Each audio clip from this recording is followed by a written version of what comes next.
So, hi everyone, welcome to the last class of आरंभ batch 2026 class 10। ये journey हमने start करी थी आज से कई महीने पहले, यानी अप्रैल के अंदर, आज से 7 से 8 महीने पहले, जहां पर मैंने तुमसे पहला ये सवाल बोला था, पहली एक लाइन बोली थी कि वाई टू फियर व्हेन पीके भैया is here. And I hope इस पूरी जर्नी के अंदर मैं तुम्हें साइंस से प्यार करवा पाया हूं। इस पूरी जर्नी के अंदर जो पढ़ाई तुम्हें इतनी मुश्किल लगती थी, शायद मैं उसको आसान बना पाया हूं। इस पूरी जर्नी को मैं मेमोरेबल बना पाया हूं, है ना। तो फॉर द लास्ट टाइम एक बार चैट के अंदर अपना जोश मीटर कमेंट कर दो। जोश मीटर कैसा है सभी का? जल्दी से एक बार चैट के अंदर अपना जोश मीटर कमेंट कर दो, एनर्जी मीटर कमेंट कर दो। एक बार मुझे दिखा दो how much you are excited for this last class. Yes, जल्दी से बताओ, जल्दी से बताओ। This journey has been memorable. ये पूरी जर्नी कैसे भूल जाए यार, मतलब मैं क्या बोलूं। आज शब्द नहीं है बोलने के लिए। आज कोई शब्द नहीं है बोलने के लिए, वेरी ऑनेस्टली। जब शुरुआत करी थी तो तुम एकदम नए नए स्टूडेंट्स थे, है ना। आए थे 10th के अंदर। बहुत सारे ऐसे स्टूडेंट्स थे जो कि शायद मुझे जानते भी नहीं थे, पहली बार पढ़ रहे थे। बहुत ऐसे थे जो पहले 9th में पढ़ चुके थे, बट बहुत ऐसे थे जो कि नए आए थे एकदम, है ना। कि अरे ये प्रशांत भैया का नाम तो सुना है, बट ऐसा क्या करते हैं, ये ऐसा क्या पढ़ा देंगे, है इनकी वो रील वील तो हमने देखी है, बट ये ऐसा क्या पढ़ाएंगे, चलो देखते हैं। और तुम देखने के लिए आए थे बस, है ना। तुमने बैच ले लिया था एंड वहां से जर्नी स्टार्ट हुई।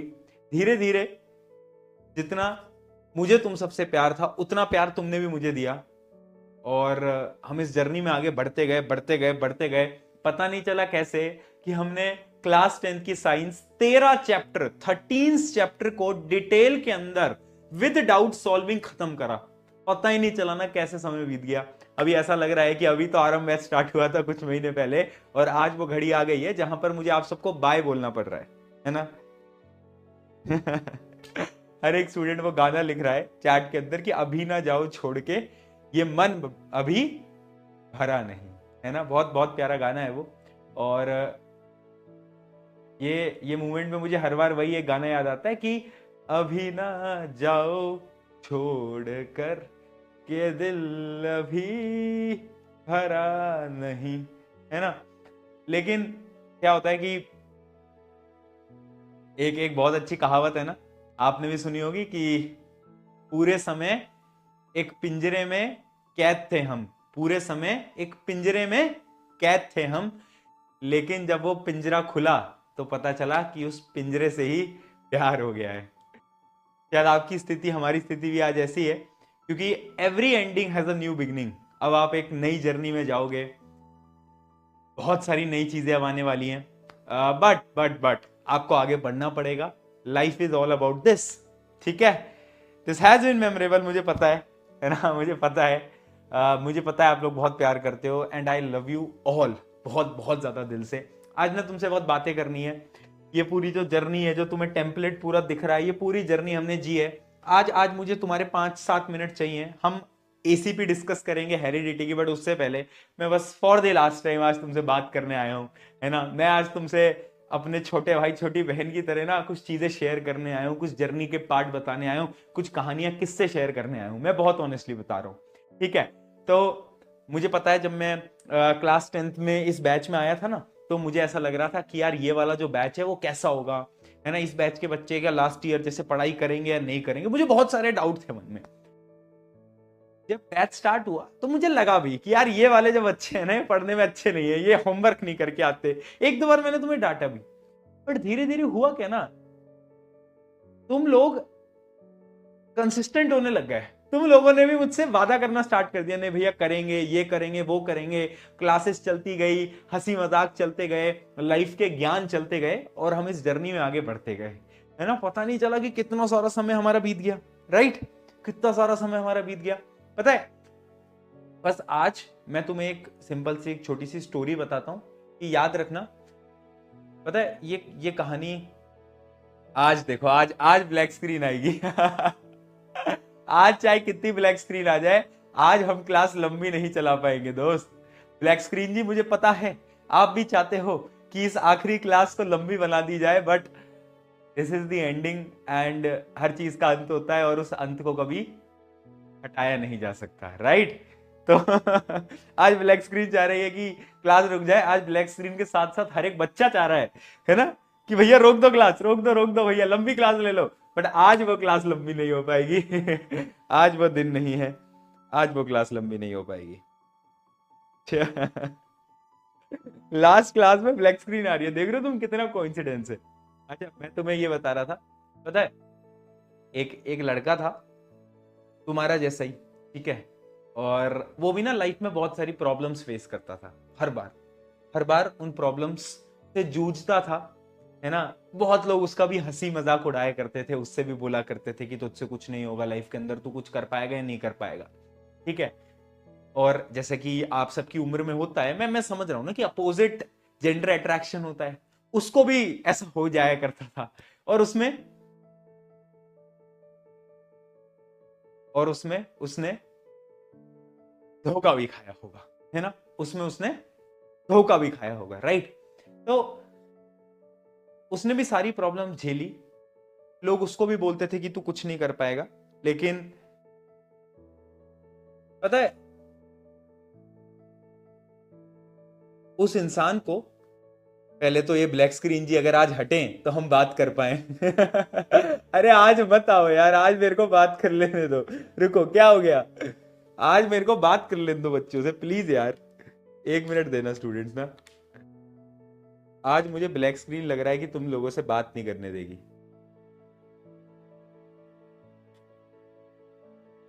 ठीक है, चलो। आज आज आज तुम्हारे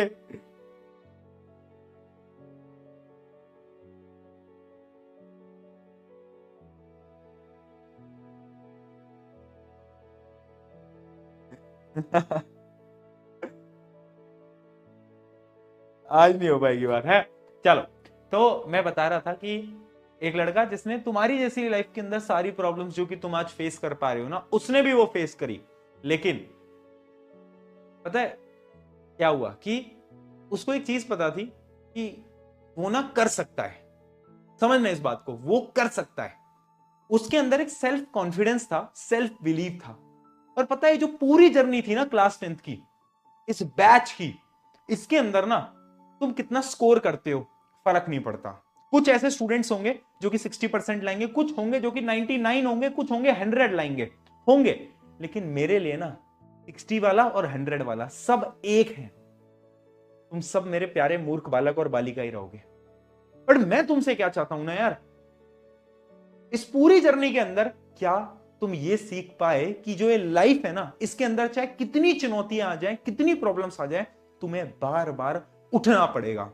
ये लाइफ 100 बार गिराएगी, बट वो इंसान जीतेगा जो कि 101वीं बार खड़ा होगा और बोलेगा हिम्मत है तो मुझे हरा कर दिखा। इस पूरी जर्नी में ना पढ़ाई लिखाई करी हमने, वो अलग चीज है, बट शायद मैं तुम्हें यह सिखा पाया कि you are capable of achieving anything. लोग बोल रहे हैं नहीं हो पाएगा, भाड़ में जाएं लोग। दोस्त बोल रहे हैं नहीं हो पाएगा, भाड़ में जाएं दोस्त। मैं बोल रहा हूं तुम कर सकते हो, तुम अचीव कर सकते हो। अरे ये 95, 99 ये तो बहुत छोटे एम है, ये तो छोटे गोल हैं। मुझे पता है कि यहां का हर एक स्टूडेंट लाइफ में कुछ बहुत बड़ा उखाड़ेगा, मुझे पता है, मुझे विश्वास है तुम पे। एंड मैं आज यहां पर बोल रहा हूं I am proud of you all. मैं एकदम खुले में बोल रहा हूं I am proud of you all. तुम करोगे, लाइफ में अचीव करोगे। कोई भी इंसान आके बोले तू नहीं कर पाएगा, तू नहीं कर पाएगी, उसको बोलना मैं करके दिखाऊंगा। सिंपल सी बात है, तुम कर सकते हो अचीव। किसी को यह बोलने मत देना कि तू नहीं कर सकता। अरे क्यों नहीं कर सकते भाई, तुम सपने बड़े देखना और उन्हें अचीव करना। यू आर कैपेबल, तुम कर सकते हो, ठीक है, बिल्कुल होगा पॉसिबल। कोई कोई बड़ी चीज नहीं है, कोई भी बड़ा सपना देखो। अरे तुम बोलो देश का प्रधानमंत्री बनना है, वो भी बनेगा तुम में से कोई, बनेगा, पक्का बनेगा। सपने बड़े देखने हैं, है ना।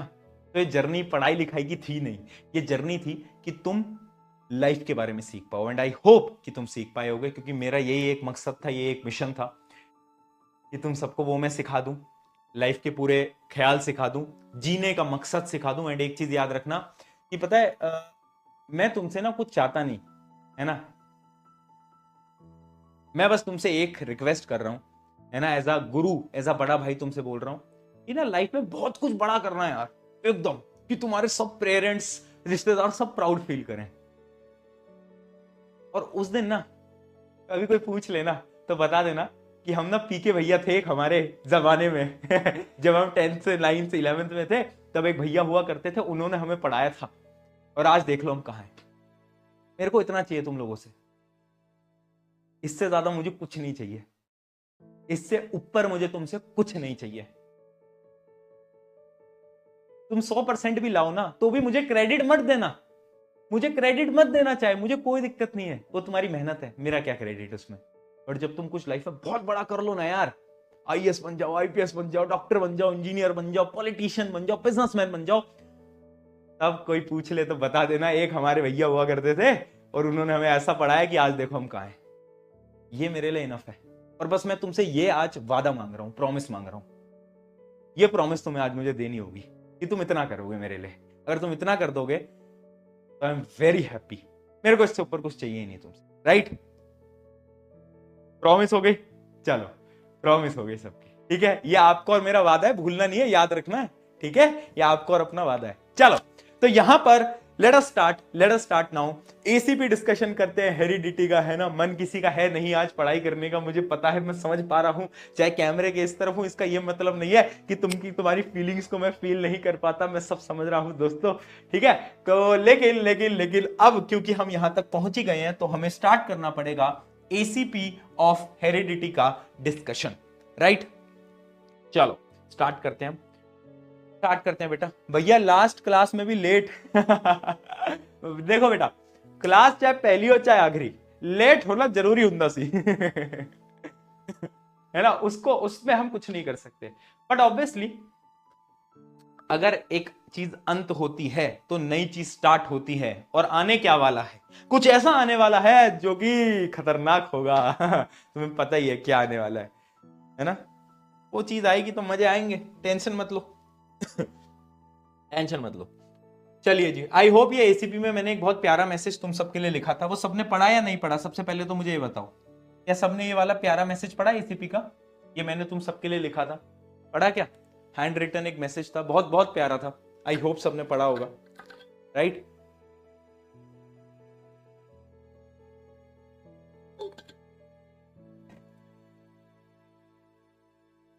भैया रोस्ट कर दो, मैंने बोला था ना बेटा, जब मैं रोस्ट करता था, जब तुम बोलते थे कितना रोस्ट करोगे, कितना पर्सनल होगे, और मैंने बोला था जिस दिन क्लास खत्म होगी ना तुम्हें बस ये लगेगा कि यार भैया आज एक बार और रोस्ट कर दो। बट आखिरी क्लास में रोस्ट नहीं करते, आखिरी क्लास में तो प्यार करते हैं ना, है ना। चलो आते हैं वेरी शॉर्ट आंसर्स की तरफ, और आपको बताना है कहां तक है very short answer. Question number 16 तक, 1 से लेकर 16 तक में आपको कौन से क्वेश्चंस में डाउट है वो फटाफट से आपको मुझसे पूछ लेना है। चलो जी, 1 से लेकर 16 के बीच में कौन कौन से क्वेश्चंस हैं जो कि आपसे नहीं हो पाए, वो जरा फटाफट से एक बार पूछ लो। बताओ।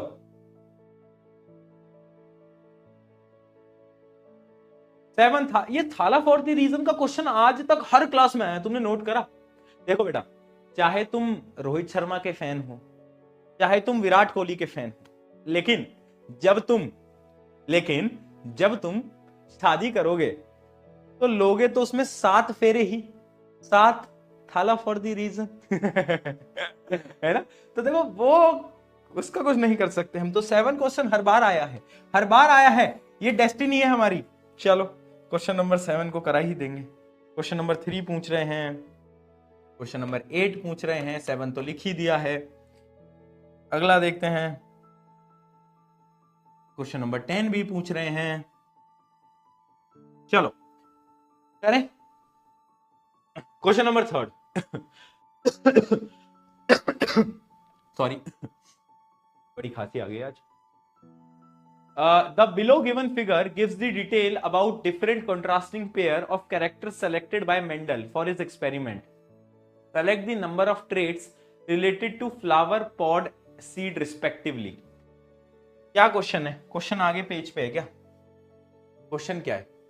नंबर ऑफ ट्रेड्स हमें बताने हैं, नंबर ऑफ ट्रेड्स हमें बताने हैं किससे related, and select the number of traits related to flower, pod and seed respectively.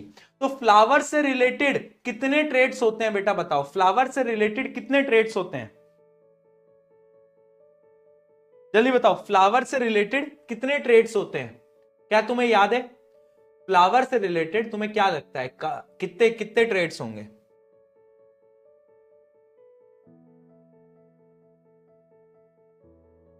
तुम्हें देखो, मैंने तुम्हें बताया था 7 अलग अलग ट्रेड्स थे, यहां पर भी थाला फॉर द रीजन था. तो अब तुम बताना है कि उसमें से कितने ट्रेड्स थे जो कि फ्लावर से रिलेटेड थे, कितने पॉड से रिलेटेड थे, और कितने सीड, सीड यानी वो जो मटर का दाना होता है ना, उससे रिलेटेड कितने थे. तो तुम्हें यह बताना है. अब तो जल्दी से बता दो, ये तो बहुत सिंपल है. 2 थे. कौन कौन मान रहा है कि 2 थे? ऑब्वियस सी बात है बेटा, 2 थे, है ना. कौन कौन से थे अगर तुम्हें याद हो? सबसे पहला तो एक तो था वॉयलेट और ये व्हाइट, है ना, फ्लावर के कलर पे थे. क्या पहला फ्लावर के कलर पे थे बेटा? बहुत बढ़िया, सब लिख दो जल्दी से, यस लिख दो. हाँ, फ्लावर के कलर पे थे. और दूसरा फ्लावर की पोजीशन पे थे कि फ्लावर एक्सियल होगा या फिर टर्मिनल होगा, है ना. तो ये फ्लावर की क्या थी, ये क्या थी फ्लावर की? हाँ, तो 2 ट्रेड्स थे फ्लावर के, राइट राइट. अगला आता है पॉड का. तो पॉड के कौन कौन से ट्रेड थे? एक तो कलर ऑफ द पॉट और एक दो साइज ऑफ द पॉड, है ना. तो इसके भी कितने हैं? इसके भी 2 हैं. उसके अलावा अगर मैं सीड की बात करूं तो सीड के भी कितने हैं? 1 और 2. कितने हैं बेटा? 1 और 2. ठीक है, तो इसका आंसर क्या आएगा? 2 2 2 2. तीनों के 2 2 2 2 2 2 ट्रेड्स हैं. बताओ, कोई दिक्कत, कोई परेशानी? कोई दिक्कत, कोई परेशानी? थर्ड का आंसर ए आएगा.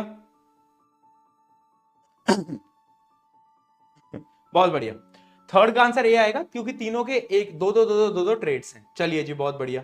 अगला क्वेश्चन क्या पूछा था बच्चों ने, जरा देखा जाए. क्वेश्चन थर्ड के बाद डायरेक्ट 7 था. सारे क्वेश्चन हो गए तुमसे. Wire wire. अच्छा, ये वाला क्वेश्चन किस किस से हो पाया? क्वेश्चन नंबर 6, ये जरा सॉल्व करके बताना. Cross between pea plant with white flower and pea plant with violet flower resulted in F2 progeny. ठीक है, in which ratio violet and white will be. क्या बोला कि एक तो है व्हाइट स्मॉल वी और एक है वॉयलेट बड़ा वी. अब मुझे बताओ डोमिनेंट कौन सा है? डोमिनेंट होगा जो कैपिटल है, यानी ये. इनकी जब F1 जनरेशन निकालेंगे तो ये आएगा बड़ा वी छोटा वी. ठीक है, और जब इनकी F2 जनरेशन निकालेंगे तो क्या आएगा बेटा? तो 4 कंडीशन आएंगी. चार में से जो रेशियो होगा, जो 4 बनेंगे वो कैसे बनेंगे? एक तो ये बनेगा, ये बनेगा, ये बनेगा, और एक लास्ट दोनों छोटे वाले बनेंगे, है ना. बहुत बढ़िया. तो तुम्हें क्या पूछा है? तुम्हें पूछा है द रेशियो ऑफ दी बड़ा वी बाय छोटा वी. तो उसका रेशियो कितना आएगा बेटा? उसका रेशियो आएगा, अरे ये क्या कर दिया भाई, 1 मिनट. इस क्वेश्चन में the ratio of the violet, ये नहीं देना था. The ratio of the violet to white बताना है. तो वॉयलेट कितने बनेंगे? वॉयलेट बनेंगे 1 2 3 और व्हाइट बनेगा 1. 3 वॉयलेट 1 व्हाइट, तो रेशियो होगा 3:1. डन. चल. If a tall P plant is crossed with a pure dwarf P plant, ठीक है जी, बहुत बढ़िया. What percentage F1 and F2 generation will be toll? ये तो बहुत सिंपल सी बात है यार, ये तो मैं आपको क्लास में करा भी चुका हूं. 7th क्वेश्चन तो तुम्हें पूछना ही नहीं चाहिए था. F1 जनरेशन में सारे टॉल होंगे, और F2 जनरेशन की अगर मैं बात करूं तो 75% क्या होंगे? टॉल आएंगे. तो C और D दोनों में से कोई भी सही हो सकता है. ठीक है, बताओ.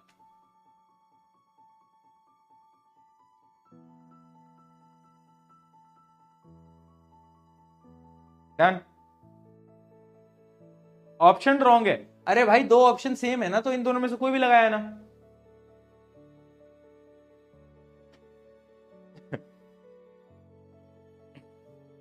चलिए, अगला क्वेश्चन नंबर 8 भी पूछा था ना शायद तुमने। The cross between two toll P plant resulted in offspring having a few dwarf plants, the gene combination of the parental must be. यानी क्या बोला है, दो टॉल पी प्लांट थे, है ना, दो टॉल पी प्लांट थे। अब ये नहीं बोला है कि ये प्योर थे या नहीं, है ना, ये हमें गिवन नहीं है। तो क्या बोला है, उनका जब ऑफस्प्रिंग आया, उनका बच्चा आया, तो उसमें से कुछ डॉर्फ प्लांट भी थे। तो इनमें से कौन सा कॉम्बिनेशन में पॉसिबल है, तो आपको चारों कॉम्बिनेशन चेक करने हैं। अगर आप इनको करोगे तो आप देखोगे, इनको जब आप चेक करोगे तो क्या बनेगा, ये 4 कंडीशन बनेगी, ठीक है। जब आप इनको चेक करोगे तो क्या आएगा, एक minute, offspring having few dwarf plant. अच्छा, अब इनको आप चेक करोगे तो इसमें क्या आएगा, शायद मुझे ऐसा लग रहा है मैंने ये क्वेश्चन भी पता नहीं क्यों क्लास में करा रखा है ना। अब आप इनको चेक करोगे तो क्या आएगा, तो आएगा इसमें तो टॉल बनेंगे, और इसको चेक करोगे तो इसमें क्या आएगा, बड़ा टी बड़ा टी बड़ा टी छोटा टी, और क्या रह गया, बड़ा टी बड़ा टी बड़ा टी छोटा टी। इसमें भी सारे टॉल आएंगे, यानी इसमें और इसमें तो दोनों में सारे टॉल आएंगे, तो ये तो गलत ऑप्शन हो गए। अगर तुम ध्यान से देखो तो सी और डी में सारे टॉल आएंगे यार, देख रहे हो, इसमें भी सारे टॉल और इसमें भी सारे टॉल, ठीक है, ये भी टॉल ये भी टॉल। बट हमें बताना है कि फ्यू डॉर्फ होने चाहिए, कुछ छोटे प्लांट्स होने चाहिए। फ्यू बोला है, फ्यू। बट अगर तुम सेकंड ऑप्शन में देखो तो 50% छोटे हैं और 50% बड़े हैं, आधा आधा हो गया, फ्यू नहीं है, 50-50 हो गया, तो ये भी गलत हो गया। तो इसका पहला ऑप्शन सही होगा, क्योंकि इसमें देखो सिर्फ 4 में से एक पौधा छोटा है। Few are dwarf. समझ आया? जल्दी बताओ।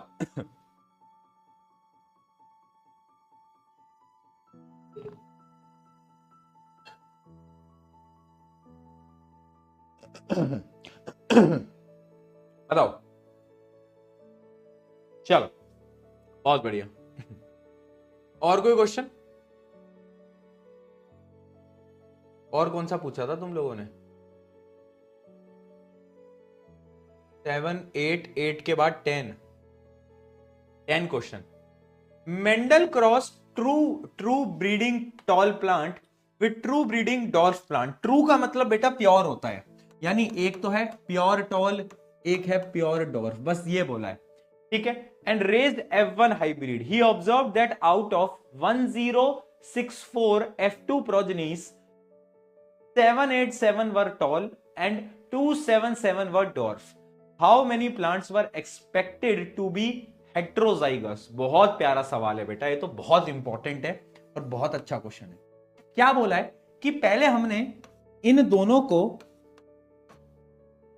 रिप्रोड्यूस कराया, तो F1 जनरेशन में तो ये बनेगा, और F2 जनरेशन में क्या बनेगा, F2 जनरेशन में 4 कंडीशन बनेगी, ये बनेगी बेटा, हाँ या ना बोल दो एक बार, हाँ या ना बोल दो, ठीक है भैया ये बनेगी। अब हमसे क्या बोला है कि ये जो F2 जनरेशन है, इसके अंदर जो टोटल टॉल प्लांट्स हैं, टॉल प्लांट्स क्या होंगे, ये तीनों टॉल प्लांट्स होंगे, तो जो टोटल टॉल प्लांट्स हैं वो कितने हैं, वो है 1064, जबकि जो डॉर्फ प्लांट है वो कितने हैं, वो नहीं, ओवरऑल 1064 है, सॉरी, टॉल प्लांट्स हैं 787 और डॉर्फ हैं 277, ठीक है। तो अब हमसे बोला है कि कितने पौधे हेट्रोजाइगस हैं। मुझे एक चीज बताओ, हेट्रोजाइगस कितने पौधे हैं? अगर 4 मेरे पौधे बने हैं तो हेट्रोजाइगस उनमें से 2 हैं, यानी हर 4 पौधों में से 2 पौधे हेट्रोजाइगस है। हाँ या ना बोल दो, अरे हाँ या ना बोल दो। बिल्कुल है भैया। तो क्या मैं बोल सकता हूं कि ओवरऑल जितने भी पौधे बनेंगे उसमें से 50% हेट्रोजाइगस होंगे? अरे हर 4 में से 2 पौधे हेट्रोजाइगस हैं, तो अगर 100 पौधे बनेंगे तो उसमें से 50 पौधे हेट्रोजाइगस होंगे। अब टोटल प्लांट्स हमारे इतने बने हैं, तो कितने हेट्रोजाइगस होंगे, इसको बस डिवाइड बाय 2 कर लो, इसको डिवाइड बाय 2 कर लो, जो कि आ जाएगा 532। तो आंसर आएगा आपका इसका 532, ठीक है। तो ऐसे क्वेश्चन, ये बड़ा प्यारा और बड़ा इंटरेस्टिंग क्वेश्चन था।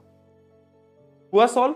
आई होप सबका सॉल्व हुआ होगा, ठीक है। और बताओ,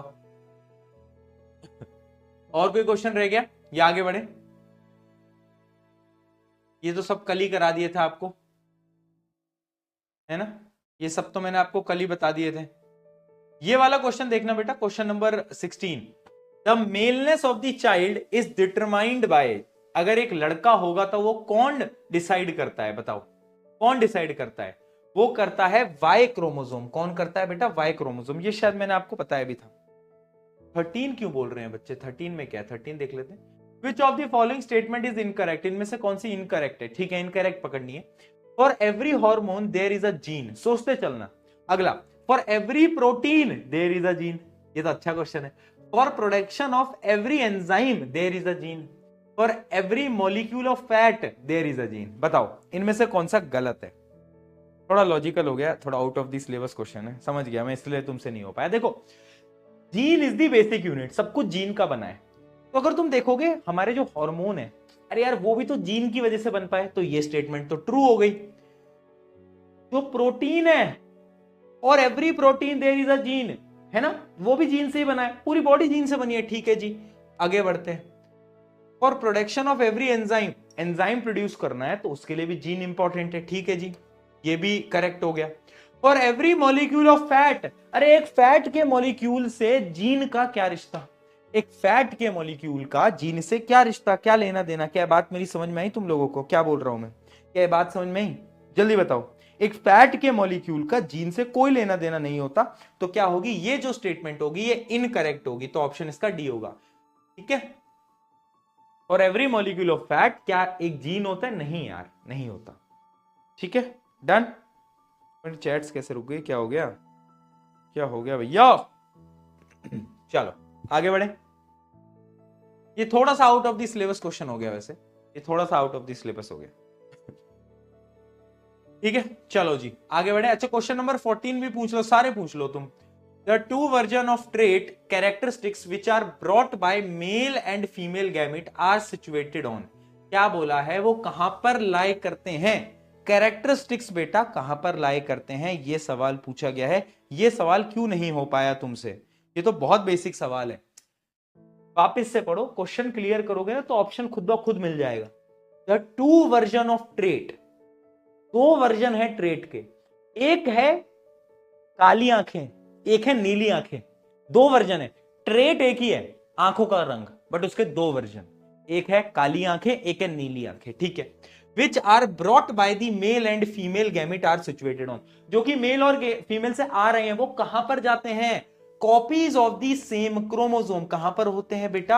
अरे एक क्रोमोसोम में दोनों आते हैं ना, एक मम्मी से एक पापा, तो एक क्रोमोसोम में क्या हुआ? दोनों के दोनों कैरेक्टरिस्टिक्स आ जाते हैं। राइट राइट, हाँ, तो इसका आंसर क्या आएगा? इसका आएगा copies of the same chromosome.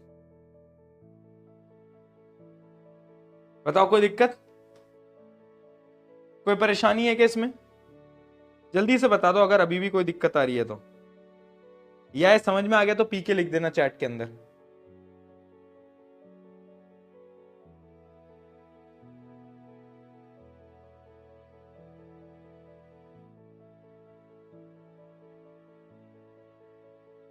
ठीक है, डन डन, चलो आगे बढ़ते हैं। असर्शन रीजनिंग में मुझे बताओ 17 से लेकर 22 तक कोई दिक्कत आई? 17 से लेकर 22 के बीच में कौन कौन से क्वेश्चंस में आपको दिक्कत आई? जल्दी से पूछ लो मुझसे, जो भी तुम्हें सवाल तुमसे नहीं हो पाए 17 से 22 के बीच में, वो हम अभी डिस्कस कर लेते हैं।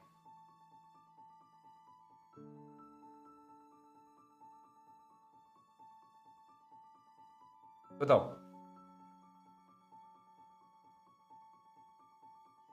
बोलो।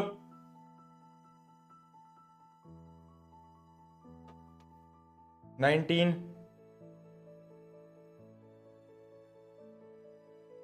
19 और 21, चलो 19 और 21 सबसे ज्यादा बच्चे पूछ रहे हैं, देखते हैं।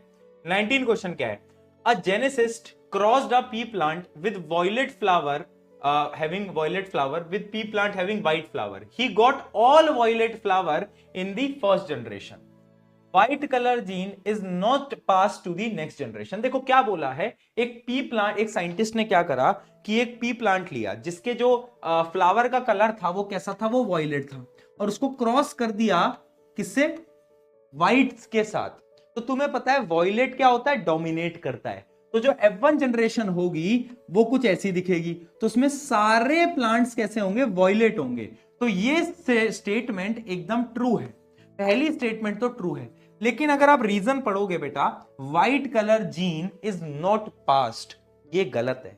व्हाइट कलर जीन पास तो होगा बट वो डोमिनेंस शो नहीं कर पाएगा क्योंकि वो रिसेसिव ट्रेट है। तो इसका आंसर आएगा C, assertion is true but reason is false. 21 देखते हैं। Height in a pea plant is controlled by efficiency of enzyme and is thus genetically controlled. और रीजन क्या बोल रहा है, cellular DNA is the information source of making protein in the cell. बताओ भाई क्या लगता है इसका आंसर, दिमाग लगाएंगे बेटा सबके सब और बताएंगे सही उत्तर क्या लग रहा है। एक बार सीबीएसई में ये पर ये क्वेश्चन सीबीएसई में तो कहां आया होगा, ये शायद एनसीईआरटी एग्जाम्पलर का क्वेश्चन है, सीबीएसई का क्वेश्चन थोड़ी ना है ना। क्या असर्शन ट्रू लग रहा है तुम्हें?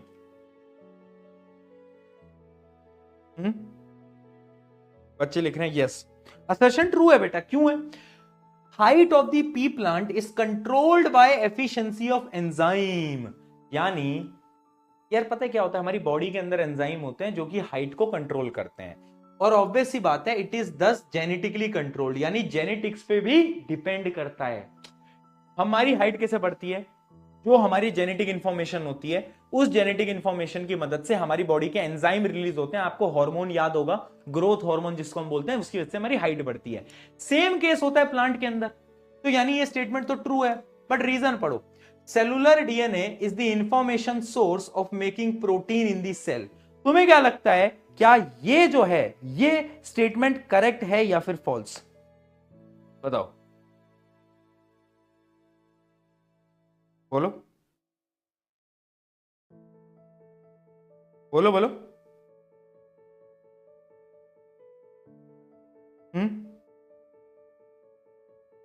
बहुत बढ़िया, ये स्टेटमेंट भी ट्रू है कि जो सेलुलर डीएनए है वो इंफॉर्मेशन सोर्स होता है ऑफ मेकिंग प्रोटीन। ये बात एकदम ट्रू है।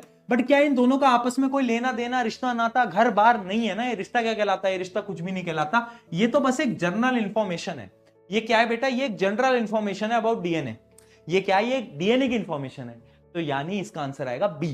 क्या चीज समझ में आ गई? क्या चीज समझ में आ गई? हाँ, थोड़ा सा रीड करो ना बेटा, रीड करो। जब तक तुम रीड नहीं करोगे तुम्हें समझ नहीं आएगा, ठीक है? रीड किया करो, क्वेश्चंस रीड करना स्टार्ट करो, राइट? चलो आगे बढ़ते हैं। अब आ जाते हैं शॉर्ट आंसर के ऊपर। 23 से लेकर 35 तक, 23 से लेकर 35 तक कौन कौन से क्वेश्चंस हैं जो कि आपसे नहीं हो पाए वो मुझे बता दो।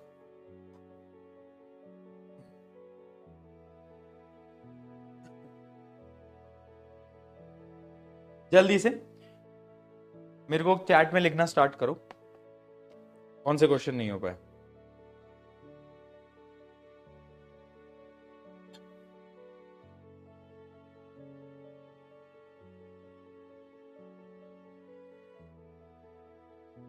ट्वेंटी 24 ही पूछ लिया, वाह बेटा।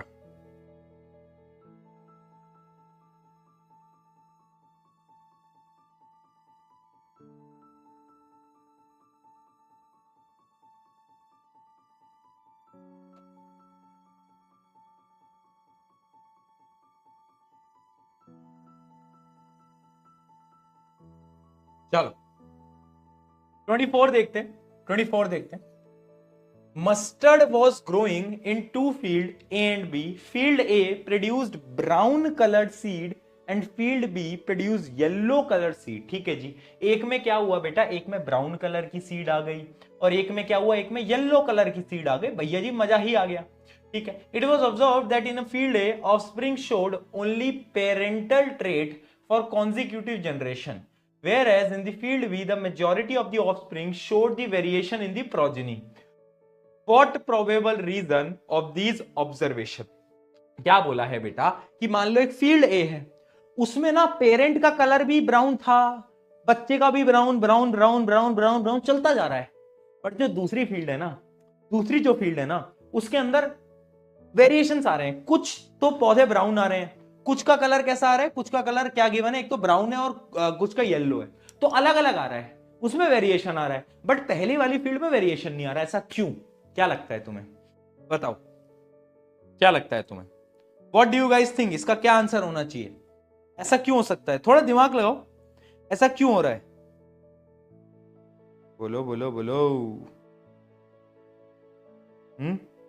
बहुत बढ़िया, बहुत बढ़िया। देखो फील्ड ए में क्या हो रहा था, फील्ड ए जिसमें कोई वेरिएशन नहीं आ रहा, तो उसके जो पेरेंट्स थे वो होमोजाइगस थे।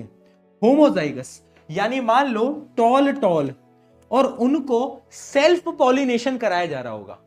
सेल्फ पॉलिनेशन अगर तुम टॉल टॉल का कराओगे टॉल टॉल के साथ, तो बनेगा तो टॉल टॉल ही, है ना। और फिर जब नेक्स्ट जनरेशन में भी यही सेम हो रहा होगा, इस टॉल टॉल को वापस से रिप्रोडक्शन कराया, फिर टॉल टॉल बनाया। तो यानी ए फील्ड में तो क्या हो रहा है, होमोजाइगस पेरेंट्स है, और उसमें क्या हो रहा है, सेल्फ पॉलिनेशन हो रहा है। क्या ये बात समझ में? सबसे पहले मुझे चैट में बताओ, क्या ये फील्ड ए का समझ में आ गया? बोलो। बहुत बढ़िया। जबकि फील्ड बी की अगर मैं बात करूं तो वो कैसी होगी, वो हेट्रो होगी, यानी वो हेट्रोजाइगस होगी, है ना। और हेट्रोजाइगस में उसको क्या किया जा रहा होगा, मान लो टॉल टॉल है ये, अब इसको जब हम सेल्फ पॉलिनेट कराएंगे तो कुछ टॉल आएंगे, कुछ शॉर्ट आएंगे। सिमिलरली यहां पर मस्टर्ड के कलर कुछ कैसे आएंगे, कुछ येलो आएंगे तो कुछ ब्राउन आएंगे। इस वजह से पहली फील्ड में तो कोई चेंज नहीं देखने को मिला, बट दूसरी फील्ड में चेंज देखने को मिल गया होगा। ठीक है, आगे बढ़ते हैं, बी पार्ट देखते हैं इसका। In a asexual reproducing species, if a trait X exists in 5% of population and trait Y exists in 70% of the same population, which trait is likely to have arisen earlier? कौन सा trait पहले arise हुआ होगा? ये बहुत प्यारा सवाल है बेटा, इसके बारे में दिमाग लगाकर सोचना और मुझे बताओ क्या बोल रहा है। एक पॉपुलेशन है 100 लोगों की, उसमें से 5 लोगों को एक बीमारी है, जबकि 70% लोगों को दूसरी बीमारी है। चलो आंखों के कलर की बात करते हैं। 70% लोगों का आंखों का कलर ब्लैक है, बट 5% लोगों का आंखों का कलर ब्लू है। तो इनमें से कौन सा ट्रेट पुराना होगा, ओल्डर होगा? बताओ, सोचो जल्दी से चैट में बताओ क्या लग रहा है इसका आंसर।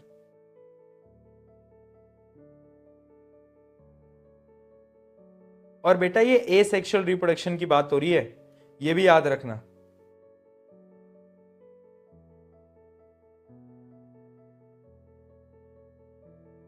बहुत बढ़िया, बहुत बढ़िया। वाई होगा। क्यों? क्योंकि यार ये एसेक्सुअल रिप्रोडक्शन है, सेक्सुअल रिप्रोडक्शन नहीं है। ये देखो सेक्सुअल रिप्रोडक्शन में क्या होता है, सेक्सुअल रिप्रोडक्शन में तो उससे क्या होता है, जो डोमिनेटिंग ट्रेट होगा वो जल्दी स्प्रेड होगा, है ना। बट ये एसेक्सुअल है। एसेक्सुअल में क्या होता है, कॉपीज बनती हैं, कॉपीज बनती हैं, कॉपीज बनती हैं। तो जो पुराना होगा वही ज्यादा स्प्रेड होगा, वही ज्यादा स्प्रेड होगा, है ना। मान लो एसेक्सुअल रिप्रोडक्शन में एक इंसेक्ट है, इंसेक्ट नहीं बोलूंगा, मान लो कोई ऑर्गेनिज्म है ना, अमीबा मान लो, अमीबा का कलर पिंक हुआ करता था मान लो तो अमीबा खुद ही तो टूट के नए नए अमीबा बना रहा है, तो उसका कलर पिंक ही रहेगा। बट अगर मान लो एक नया ट्रेट आ गया, वेरिएशन की वजह से एक छोटा सा बदलाव आ गया, डीएनए कॉपिंग के इश्यूज की वजह से एक छोटा सा बदलाव आ गया कि उस अमीबा का कलर क्या हो गया, येलो हो गया। तो अब वो जो येलो है ना, वो बहुत कम पॉपुलेशन में होगा, हाँ या ना। यानी जो ज्यादा पॉपुलेशन में है, यानी वाई, वो ओल्डर होगा। वो कैसा होगा, वो ओल्डर होगा। क्या बात समझ में आई? बहुत बढ़िया। ठीक है जी, क्या आगे बढ़े। और क्या क्वेश्चन था, question number 26। Name the plant Mendel used for his experiment. P plant, ठीक है, पाइसम सेटाइम, वो साइंटिफिक नेम याद रखना। What type of progeny has obtained by Mendel in F1 and F2 generation when he crossed tall and short pea plant? ये तुम बता सकते हो, मैं 100 बार बता चुका हूं। Write the ratio, ये भी मैं बता चुका हूं, 3:1। ये किस गधे ने सवाल पूछ लिया, पिट पिटा जाओगे तुम, है ना। चलो और बताओ, और क्या सवाल आ गए। अच्छा ये वाला क्वेश्चन सबसे हो गया ना, ये इंपॉर्टेंट है बेटा, इसको ना ट्राई कर लेना, क्योंकि ऐसे सवाल मुझे लग रहा है आपके पेपर के अंदर 99% चांसेस हैं कि ये ऐसा एक थोड़ा सा चेंज होके एक सवाल आएगा। इस सवाल के अंदर गिवन है green stemmed rose plant denoted by GG and brown GG cricket fans, है ना। Brown stemmed rose are denoted by small G are allowed to undergo cross with each other. Colour of the stem in F1 generation, F1 generation में क्या होगा, बड़ा जी छोटा जी, बड़ा जी dominate करेगा। बड़ा जी क्या है, बड़ा जी है, बोलो कैसा, ग्रीन, तो ग्रीन कलर डोमिनेट करेगा। फिर आपको बताना है percentage of brown stem plant in F2 generation. तो F2 जनरेशन में ब्राउन स्टेम सिर्फ और सिर्फ 25% होगी। ठीक है जी, बहुत बढ़िया। रेशियो बताना है आपको, रेशियो आप बता सकते हो।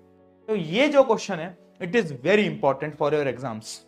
मैं पहले ही बता रहा हूं, या तो ये कॉपी पेस्ट होके आएगा, या तो ये जी की जगह कुछ और कैरेक्टरिस्टिक्स की बात कर लेंगे, है ना, बट ये सवाल आएगा 101%। ठीक है, हम आगे बढ़ते हैं। ऐसे कोई क्वेश्चन हम कर चुके हैं, तो अपन 31 पे थे ना, 31 पे आते हैं। 31 2 pea plants, one with round and yellow and another with wrinkled green, were crossed. F1 progeny had round yellow seeds.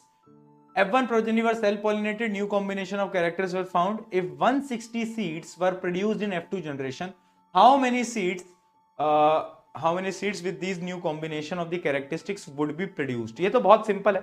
तुम्हें पता है डाई हाइब्रिड के अंदर जो फाइनल रेशियो होता है वो होता है 9:3:3:1। क्या ये सबको पता है? क्या ये सबको पता है? बताओ जल्दी। ऑब्वियस सी बात है भैया, हमको पता है। अब ये चीज मैं तुम्हें क्यों बोल रहा हूं, क्योंकि ओवरऑल जो सीड है, ओवरऑल जो प्रोडक्ट्स आए हैं वो है 160। ठीक है, इनको तुम सम करोगे तो ये आएगा 9 + 3 + 3 + 1 यानी 16। तो 160 को पहले तो 16 से डिवाइड कर लो, जो कि आ जाएगा कितना, 10। ठीक है, तो यानी 1 की वैल्यू 10 आ गई। तो रेशियो क्या आएगा? रेशियो आएगा 90:30:10। यानी कुछ पौधे तो 90 होंगे, कुछ 30 होंगे, कुछ 30 होंगे, कुछ 10 होंगे। बेसिक मैथ है, आई होप समझ में आ गया होगा। जल्दी से बता दो चैट के अंदर, क्या समझ में आया? जल्दी बताएंगे एक बार चैट के अंदर, क्या हम ये समझ पाए बेटा?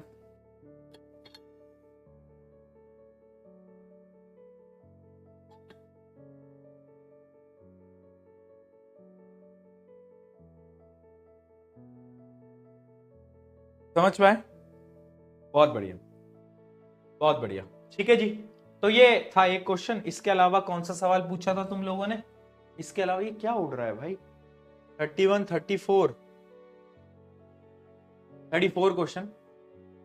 Using height of the plant as an example, show the genes control characteristics or trait in a organism. पता है आपको क्या बताना है इसके अंदर? एक आपको एग्जांपल बताना है कि हाइट का एग्जांपल ले लो और ये बताओ कि ये जो जीन होते हैं ना, ये कैरेक्टरिस्टिक्स को कंट्रोल करते हैं।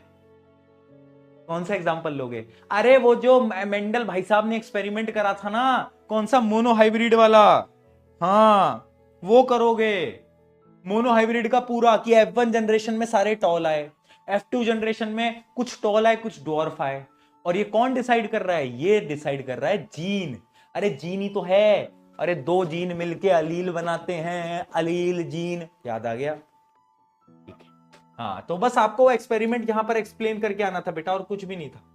ठीक है, चलिए जी, अब आ जाते हैं लॉन्ग आंसर क्वेश्चन की तरफ। 36 से लेकर 40 तक, 36 से लेकर बेटा 40 तक आपको किसी भी क्वेश्चन में कोई दुविधा, कोई परेशानी, 4 ही तो सवाल है। 36 से 40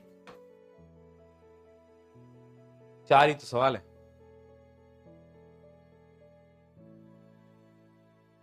बताओ, डांस कर दिया, क्लिप काट दूंगा भैया। आखिरी क्लास में मार खा जाएगा मुझसे, भवंडर बना दूंगा, शक्तिमान बना दूंगा। पढ़ ले। 37। ठीक है जी, ओके जी, ऑल करा दो, ऑल। बहुत बढ़िया बेटा, बहुत बढ़िया। और देखता हूं जो इंपॉर्टेंट होंगे वो बताता हूं। A person first crossed a pure breed of pea plant having round yellow seed with pure breed of wrinkled green seed and found that only AB type of seed were produced in F1 generation. When F1 generation pea plant having AB type of seed were cross breed, ओ हो, ये तो बहुत ही बड़ा सवाल आ गया। चलो एक एक करके टुकड़ों में तोड़ते हैं। ठीक है, पहले क्या बोला? एक प्योर राउंड और येलो सीड है, उसको क्रॉस करा रहे हैं रिंकल्ड और ग्रीन के साथ। ठीक है, तो F1 जनरेशन कैसी आएगी? तुम्हें समझ आ रहा होगा कि F1 जनरेशन कुछ ऐसी आएगी। क्या कुछ ऐसी आएगी F1 जनरेशन? बताओ बताओ, ऐसी आएगी। ठीक है, और ये दिखेगी कैसी? ये दिखेगी राउंड और येलो। कैसी दिखेगी बेटा? राउंड और येलो। और हमें बोला है कि F1 generation A B type की है। ए बी यानी ए बी टाइप का मतलब हो गया बेटा राउंड प्लस येलो। यही तो मतलब हुआ, round yellow. A B type का मतलब हो गया राउंड येलो। ठीक है जी, बहुत बढ़िया। अब क्या बोला है, इसको हमने सेल्फ, ठीक है ना। फिर क्या बोला है, then the addition to the original round yellow and wrinkled green seeds to new variations of the seed were also obtained. क्या बोल रहा है भाई, ये कहां गया? हाँ, यानी अब क्या बोला है कि अब दो नए वेरिएशन और आ गए। अब दो नए वेरिएशन और आ गए। दो को हटा दो, कौन कौन से को? राउंड येलो को और रिंकल्ड ग्रीन को अगर आप हटा दो तो दो नए वेरिएशन और आएंगे। और वो वेरिएशन कौन से आएंगे? तुम खुद सोचो, खुद सोचो कौन से आएंगे। अरे राउंड येलो को हटा दो तो दो वेरिएशन कौन से आएंगे? एक आएगा राउंड प्लस ग्रीन, ठीक है, और एक आएगा रिंकल्ड प्लस येलो, है ना। ये दो वेरिएशन आ गए। अरे हाँ या ना बोल दे यार, अरे आएंगे या नहीं आएंगे? चार बनते थे, चार टाइप के, 9:3:3:1, है ना। 9 तो होते थे कौन से? Round yellow. और जो 1 वाले होते थे वो कौन से होते थे? वो होते थे रिंकल्ड ग्रीन। तो जो बीच के दो बच जाते थे बराबर वाले, वो कौन से होते थे? राउंड ग्रीन और रिंकल्ड येलो। ठीक है, तो और उनको हम रिप्रेजेंट कर रहे हैं ए, डी और सी और बी से। तो तुम्हें पता होना चाहिए कि ए बी तो था राउंड और येलो, ठीक है। तो ये एडी क्या होगा? एडी होगा ये राउंड और ग्रीन, ठीक है। और सीबी क्या होगा? सीबी होगा बेटा ये रिंकल्ड और येलो। और आपको यही बताना है, बस यही क्वेश्चन हैं सारे, आपको यही बताना है क्वेश्चन के अंदर। बताओ क्या ये चीज क्लियर हुई? थोड़ा सा घुमाकर क्वेश्चन पूछा गया, वर्डिंग्स का गेम था सारा।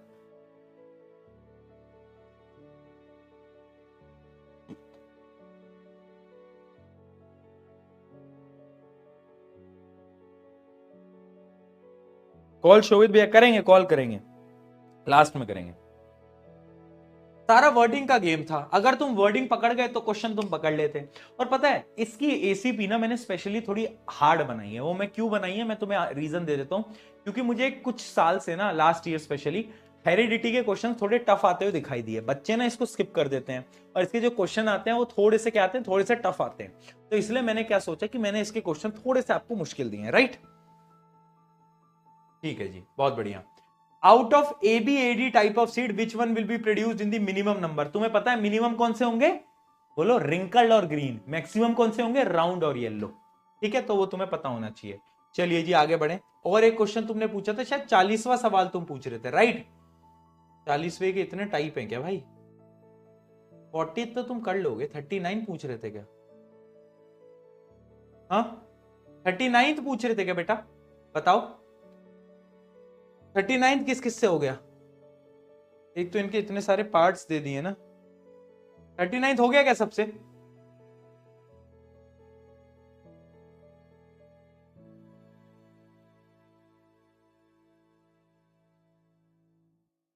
बताओ हो गया? हो गया 39? यस। अच्छा, तो 40th में क्या समझ नहीं आया? चलो 40th देखते हैं। State the basis of which sex of new born baby is found. ये तो मैंने आपको कल ही बताया था बेटा, ये तो मैंने आपको कल ही बताया था। किस पे डिपेंड करता है? मेल पे डिपेंड करता है। एक्स एक्स एक्स वाई, अगर वाई आ गया तो मेल, एक्स आ गया तो फीमेल। ये वाला पार्ट तो मैंने आपको कल बताया था। Which why is the pair of the sex chromosome called a mismatch pair in the male? क्योंकि मेल के पास एक एक्स क्रोमोसोम होता है, एक वाई क्रोमोसोम होता है, जबकि फीमेल के पास मैच्ड पेयर होता है। इसलिए तुमने देखा हो तो लड़कियों को सारी चीजें ना एकदम अरेंजमेंट में रखनी पसंद है, बट ये लड़के सारी चीजें फैला के रखते हैं। हम बिस्तर में ये फैला दिया, वो फैला दिया। क्यों? क्योंकि हमारे तो क्रोमोसोम ही अरेंज नहीं है भाई, है हमारे तो क्रोमोसोम ही एक्स वाई है। तो हम कैसे अरेंजमेंट में कर लेंगे चीजों को? समझ रहे हो? हाँ। How is the original number of chromosome present in the parent maintained in the progeny? क्या बोल रहा है कि जो ओरिजिनल नंबर होता है क्रोमोसोम का वो कैसे मेंटेन किया जाता है? तो तुम्हें पता होगा कि आधा क्रोमोसोम है ना, एक क्रोमोसोम पेरेंट से आएगा, एक मतलब एक मेल से आएगा, एक फीमेल से आएगा, तब जाकर एक पेयर बनता है ना। यानी 1 यानी फीमेल से एक्स आता है और मेल से या तो एक्स आएगा या तो वाई आएगा। ऐसे जाकर एक पेयर बन पाता है। ये मैं आपको पहले भी लिखवा चुका हूं, है ना, ये मैं आपको पहले भी लिखवा चुका था, राइट। चलो, explain by giving 2 examples of the organisms in which sex is not genetically determined. कल बताया था टर्टल, याद आया? टर्टल कैसा ऑर्गेनिज्म था? टर्टल याद है सबको? अरे याद है कि नहीं? टर्टल को भूल गए? टर्टल भैया को हमारे, टर्टल कैसे करता था? टेम्परेचर पे डिपेंड करता था। उसके अलावा, टर्टल के अलावा एक एग्जांपल और लिख लो यहां पर, स्नेल। स्नेल जो होता है ना, उसमें भी जो नेक्स्ट जनरेशन है वो जेनेटिक्स पे डिपेंड नहीं करती। तो जो किस पे करती होगी तो बताएगा? हाँ, इन्वायरमेंट फैक्टर्स पे, ठीक है, इन्वायरमेंट फैक्टर्स पे डिपेंड करती है। चलो बहुत बढ़िया, हो गए सारे क्वेश्चन, ध्यान है? ऑल क्लियर बेटा? तो अंत करें हम आज की क्लास। केस बेस्ड क्वेश्चन बहुत सिंपल है, वो तो मैंने इजी डाले हैं, मुझे पता है उसमें तुम्हारे डाउट आए भी नहीं होंगे। अगर तुम केस बेस्ड क्वेश्चन के आंसर देखोगे ना, तो तुम खुद ब खुद बिना पढ़े, बिना थ्योरी पढ़े तुम आंसर बता दोगे।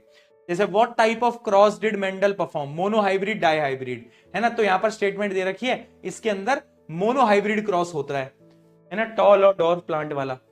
विच trait is dominant, which is recessive? ये बहुत बेसिक है, ये तो तुम वैसे मतलब ये बहुत बेसिक क्वेश्चंस दिए मैंने इसके अंदर। ये डाई हाइब्रिड के क्वेश्चन दे दिए मैंने इसके अंदर। डाई हाइब्रिड का फिनोटिपिक रेशियो क्या होता है? 9:3:3:1, ठीक है। What type of cross is called? इसको क्या बोलते हैं? इसको डाई हाइब्रिड क्रॉस बोलते हैं, ठीक है। Why do we get 4 type of combination in F2 while only 1 in F1? क्यों ऐसा क्यों होता है? क्योंकि बोलो, क्या लिखोगे यहां पर? क्या लिखोगे? इसका आंसर क्या लिखोगे? चलो ये बताओ मुझे।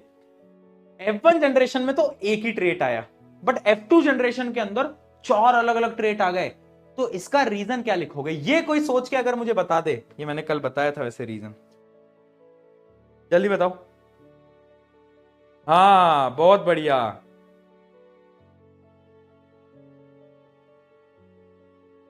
क्या लिखोगे?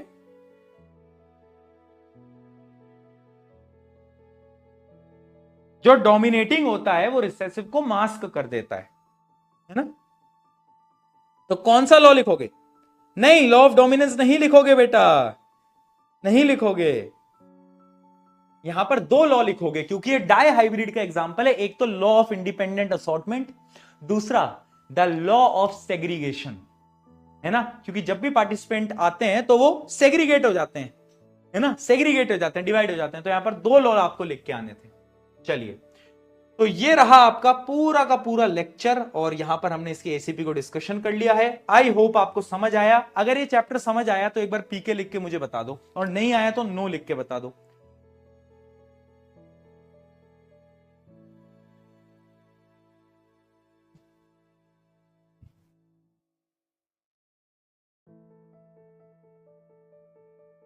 बताओ, जल्दी बताएंगे।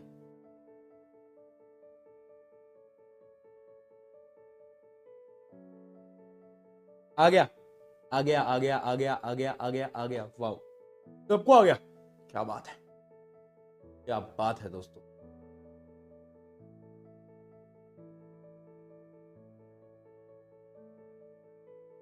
तो क्या ये समय आ गया है आप सबको गुड बाय बोलने का? क्या ये जर्नी खत्म करने का वक्त आ गया है? फाइनली, फाइनली, ठीक है। तो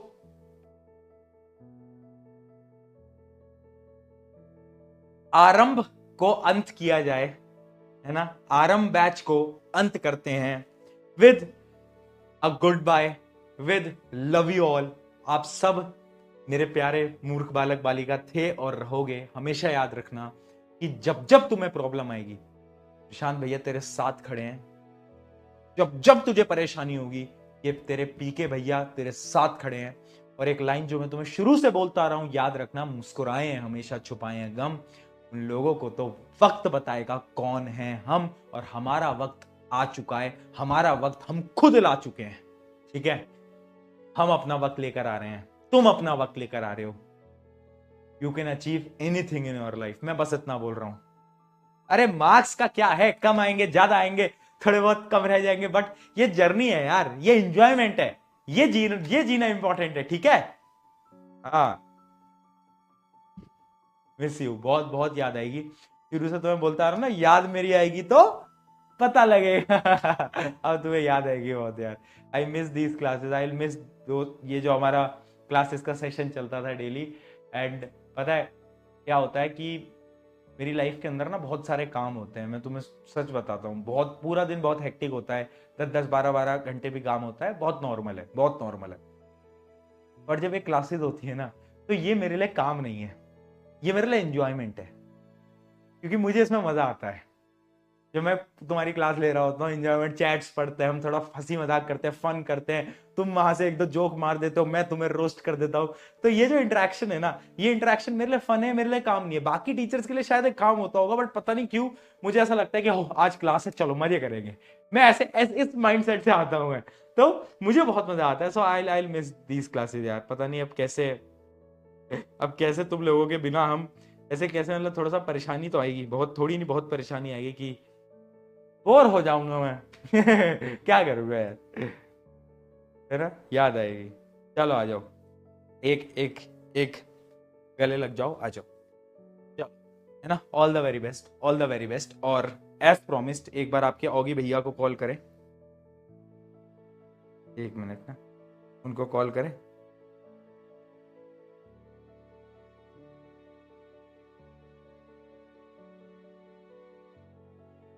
उनको कॉल करके पूछते हैं जरा, रुको। हेलो भाई, टेंथ के बच्चों से भी बात कर लो कभी तो यार। कहाँ बात करते हो तुम यार?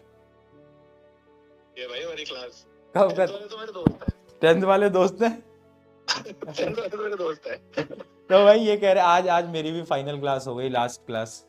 अरे यार भाई इतनी जल्दी मत खत्म करा करो यार, आज इनकी फिर एसएसटी बेचारे भी हो रोएंगे, जाएगी सबकी। फिर याद करेंगे। आज सारा आरंभ बैच एक तरीके से इनका एंड हो जाएगा, क्योंकि एसएसटी की भी 8 बजे शायद लास्ट क्लास है। अरे यार आज ये बड़ा रो रहे हैं, आज इनका हार्ट ब्रेक हो गया है। नहीं हार्ट ब्रेक नहीं हुआ भाई, अभी तो क्या है, निराशा कहते नहीं, अभी ये पूर्ण विराम नहीं है, अर्ध विराम है। तो अभी तो एक नई जर्नी स्टार्ट करेंगे, नई अब तो असली खेल शुरू होगा। हाँ वही ना, अब असली मजा आएगा। वही अब थोड़ी नई चीजें भी इनके लिए ला रहे हैं। ये डेट्स भी पूछे जा रहे हैं मुझसे तो तब से। इनसे के तो बहुत जल्द मिलेंगे, मतलब वेट नहीं करवाएंगे, बहुत जल्द आने वाले हैं वापस। अच्छा, मतलब ज्यादा वेट तो नहीं होगा ना इसमें? नहीं ज्यादा वेट नहीं है, मतलब महीना भी नहीं है, उससे कम ही मानो। हाँ, मतलब ज्यादा टाइम नहीं लगाएंगे, आ जाएंगे, जल्दी आ रहे हैं कुछ चीजें आपके लिए लेकर। और पिछली बार से बहुत अलग चीजें हैं इस बार, मतलब इस बार सरप्राइजेस और भी हैं, बहुत इंटरेस्टिंग चीजें बनाई हैं पिछले जैसा ही नहीं है। हाँ वही मैं इनको बता रहा था, बहुत इंटरेस्टिंग चीजें आएंगी इस बार तो थोड़ा बस थोड़ा वेट करना है इनको, कुछ दिन बैठे रहो, वेट करो, बहुत थोड़ा। हाँ वो आएगी चीजें तुम्हारे लिए, है ना। हाँ, ठीक है, चलो भाई, इनको ऑल द बेस्ट तो बोल दो। ऑल द बेस्ट बच्चों। चलो ओके ओके चलो ठीक है, तुम्हारी भी बात करा दी, मान गए अब। ऑल द बेस्ट बोल दिया तुम्हारे ऑगी भैया ने, ठीक है। है ना, ऑल द बेस्ट भी बोल दिया है। आई होप कि अब आप लोग मेहनत से पढ़ाई करोगे, है ना, अपने गोल्स को अचीव करोगे, और कर देते हैं खत्म। मन नहीं कर रहा ना, मेरा भी मन नहीं कर रहा, मन ही नहीं हो रहा यार, क्लास खत्म करने का मन ही नहीं हो रहा, है ना। ऐसा हो रहा है ना कि क्या चलती रहे, क्या बातचीत कर ले थोड़ी सी और, बट नहीं कर सकते, इससे ज्यादा टाइम एक्सटेंड नहीं कर सकते, ठीक है। चलो, विद भारी दिल से अंत करते हैं आज की इस क्लास को। लव यू ऑल, बहुत सारा प्यार, लव यू ऑल। याद रखना, जब भी प्रॉब्लम आएगी, तेरे प्रशांत भैया तेरे साथ हैं, तू टेंशन मत ले, मैं तेरे साथ खड़ा हूं हर बार। अभी तो ये चीजें खत्म हुई हैं, जब तक तेरा एग्जाम नहीं हो जाता उसके बाद तक तेरे साथ खड़ा हूं ना, तू टेंशन मत ले, ठीक है। तुम सब मूर्ख बालक बालिका ही रहोगे, कितने बड़े हो जाओ, मैं तो तुम्हें रोस्ट ही करूंगा, ठीक है। चलो, take care, bye bye, let's end today's class. Thank you everyone. अंत करते हैं the Aarambh batch class 10 science. Take care, बहुत सारा प्यार, the last wish from my end, bye bye, take care. Bye.